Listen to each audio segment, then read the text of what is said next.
we are talking about spending time alone. How do you feel about being alone? Do you like your alone time? Do you like your solo time? Or do you have a life full packed of other people and other commitments? Except for my days with my shorty, I live alone. It's just me. And I'm in my mid 40s, and I will tell you, it is so satisfying. It has been such a fun time to get to know myself and really peel back the layers on what's important to me. And those things have changed as I've aged, and it's really been a great time.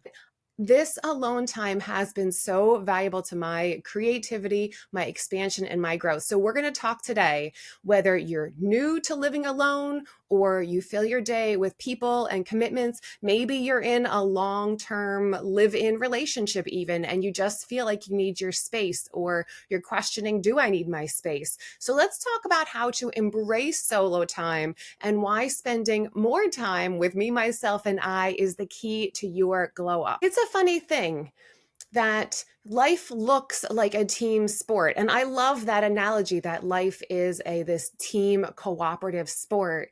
But we're individual athletes, right? We have family dinners and group chats and work meetings, but really it's just me. I'm a solo performer in this big cooperative game of life. And some days it feels like a decathlon where I have 10 events and 10 roles and 10 things to be to other people. But the real question is, how do I show up with myself as I do all those things, even as I interact with other people? Really, it's an individual mindset. And so we're going to spend a little time today talking about that. It's a new year and we are keeping these podcasts tight. So we're talking about alone time, and I'm going to give you 3 reasons why spending time alone is going to get you to that next level. So point number 1, solo time builds emotional muscle. Think of solo time as gym sessions for your emotional strength and resilience. It's important to learn to self-soothe. I was terrible at self-soothing. As soon as something went wrong, the first thing I would do is grab my phone and text a friend and say, oh my gosh, this is what happened to me. And just wait for somebody else to validate my feelings, to tell me it was going to be okay, or sometimes just to complain with me. But once I pulled back that energy from other people and gave it to myself, I really made a mission to be able to self-soothe. And it's done so much to be able to get myself through those little bumps and keep myself on course as I move through the day without waiting to hear back from somebody. And then sometimes I wouldn't hear back, and then that would add a whole nother layer of uneasiness or discomfort to a situation. These little losses in life without spiraling is so clutch. It is going to show you how much smoother your day can be. Point number 2. Think about it. Are you enjoyable company? Just you. Would you date yourself? Would you go out with yourself? If you were a new friend, would you hang out with yourself, or would you ghost yourself? Right? I used to have a friend that we called the fun sponge, as in she sucked the fun out of any situation. Sorry about that one. But still, we all have those days where the grind takes a toll on us and we don't replenish ourselves. I understand we're not all sunshine and rainbows every day, but alone time is your chance to reconnect with the original you and get to know you. Maybe there's something that you're thinking about or avoiding that's festering under the surface, right? When you strip away the noise of the kids and the spouse and the errands and the work, you get down to really what makes you tick, what's important to you, or maybe, like me, what you've been avoiding. And that can seem scary. I totally understand, but it's a pay me now, pay me later situation. By avoiding something now, by not spending time with yourself and getting to know yourself, you're going to allow something that maybe is going to fester and it's going to turn into a bigger issue down the road. So spending that time alone, it allows you to rediscover perhaps what your passions are, your hobbies, or maybe, again, what you've been avoiding dealing with. Either way, being your best friend is not cute. It's essential. You spend the most amount of time with you, more than anyone else on the planet. And that can either be a curse or a blessing, depending on how you use it. Point number 3 of why alone time is crucial to your glow up, that life is going to change. Life will change. So you at baseline need to be comfortable with you.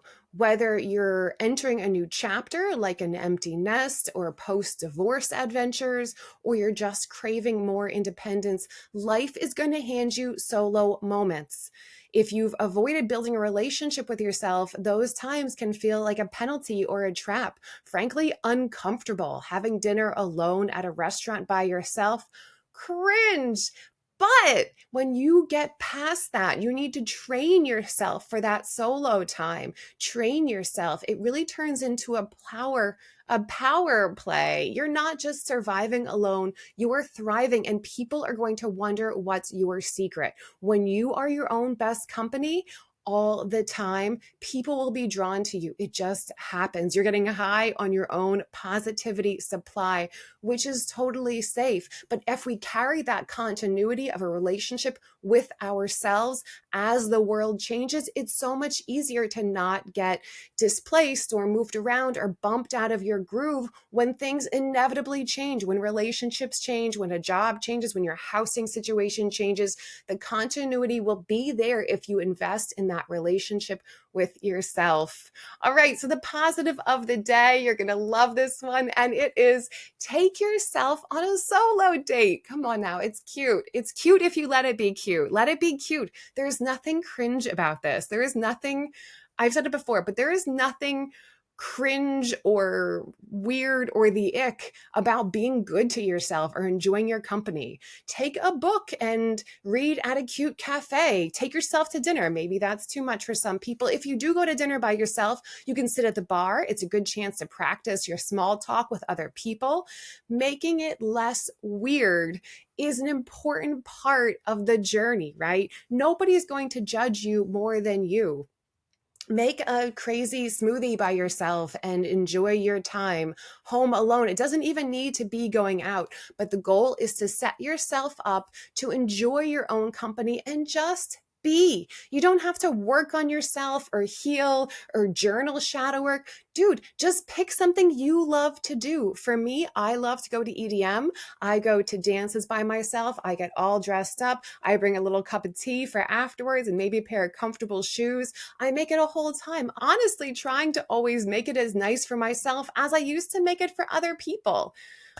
All right, so here's the deal. Life might look like a team effort, but at the end of the day, it's you running your decathlon alone as an individual performer. If you're not spending solo time, you are really missing out on the joy that is getting to know you. So go train that emotional muscle. It's not weird or cringe. It's essential for you to spend time with yourself and build a relationship with yourself, especially if you've been through some changes in your relationship or your work. Hang out and enjoy with the one person you spend more time with than anybody else. You. All right. Speaking of you, I love you. Have a great day. I'll see you again real soon.